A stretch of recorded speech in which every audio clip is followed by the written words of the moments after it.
बिहार की राजनीति एक बार फिर गोलियों और सत्ता की गूंज से दहल उठी है। मोकामा के बाहुबली और जन स्वराज पार्टी समर्थक दुलार चंद यादव की निर्मम हत्या ने न सिर्फ चुनावी समीकरण बदल दिए हैं, बल्कि बिहार की पुरानी सियासी दुश्मनी को फिर से हवा दे दी है।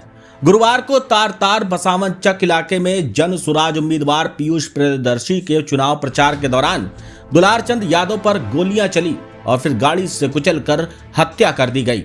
चश्मदीदों के अनुसार पहले दोनों काफिलों में टकराव हुआ, फिर पत्थरबाजी हुई, गोलीबारी हुई और भगदड़ ने पूरे इलाके को रणभूमि बना दिया। इस हिंसा में करीब 1 दर्जन लोग घायल हुए हैं। पुलिस ने मौके पर पहुंचकर इलाके को छावनी में तब्दील कर दिया। दुलारचंद यादव की हत्या के बाद जन स्वराज समर्थकों ने खुलकर अनंत सिंह और उनके गुट पर हत्या का आरोप लगाया है। पुलिस ने 4 FIR दर्ज की है। एक FIR दुलारचंद यादव के परिवार की ओर से अनंत सिंह और उनके समर्थकों के खिलाफ, जबकि दूसरी FIR अनंत सिंह के समर्थकों ने जन स्वराज कार्यकर्ताओं पर दर्ज कराई है। चुनाव आयोग ने DGP से रिपोर्ट मांगी है और मोकामा में भारी पुलिस बल तैनात कर दिया गया है। दुलारचंद यादव का नाम मोकामा टाल इलाके की राजनीति और बाहुबल दोनों से जुड़ा रहा है। पहले राष्ट्रीय जनता दल के नेता और लालू प्रसाद यादव के करीबी रहे। बाद में प्रशांत किशोर की जन स्वराज पार्टी से जुड़ गए।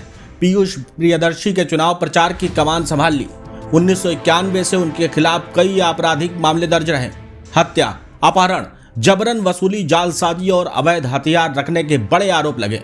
1990 के दशक में उस दौर की राजनीतिक ताकत का हिस्सा बने जब लालू प्रसाद यादव ने नेताओं को भूमिहार वर्चस्व के मुकाबले में खड़ा किया था। मोकामा, जहां सत्ता और अपराध एक दूसरे के पूरक हैं। मोकामा का इतिहास अपराध, बाहुबल और राजनीति के ताने बाने से बुना गया है।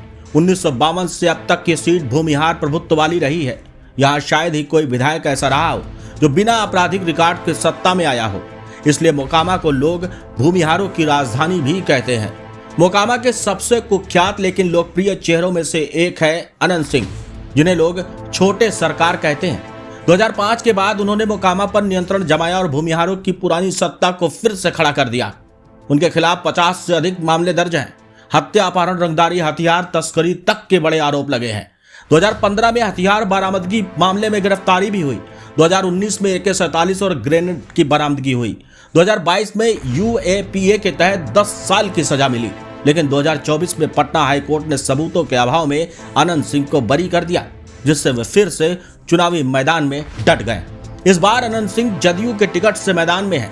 राष्ट्रीय जनता दल ने इस बार वीणा देवी यानी कि बाहुबली सूरजभान सिंह की पत्नी को अनंत सिंह के खिलाफ मैदान में उतार दिया है।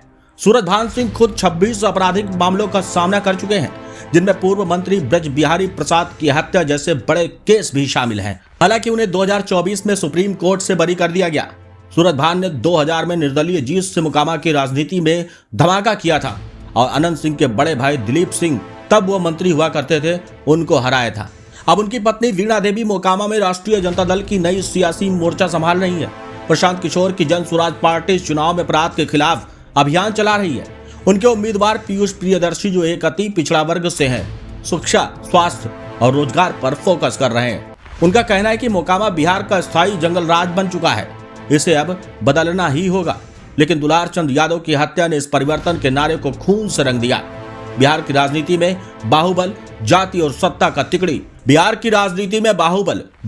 सत्ता का तिकड़ी गठजोड़ एक बार फिर सिर उठा रहा है। मोकामा में दुलारचंद की हत्या ने यह साबित कर दिया है क्या लोकतंत्र तभी भी बंदूकों की नोक पर खड़ा है। एक तरफ जदयू समर्थित अनंत सिंह, दूसरी तरफ राष्ट्रीय जनता दल समर्थित वीणा देवी और बीच में जन स्वराज की नई राजनीति। मोकामा का चुनाव अब सिर्फ सीट की नहीं, बिहार की सियासी संस्कृति की परीक्षा बन गया है। जिस मोकामा की मिट्टी में बंदूक की गंध और सियासत की गर्मी साथ चलती है, वहां दुलारचंद की मौत ने एक बार फिर पूछा है क्या बिहार कभी बंदूकों से परे राजनीति कर पाएगा।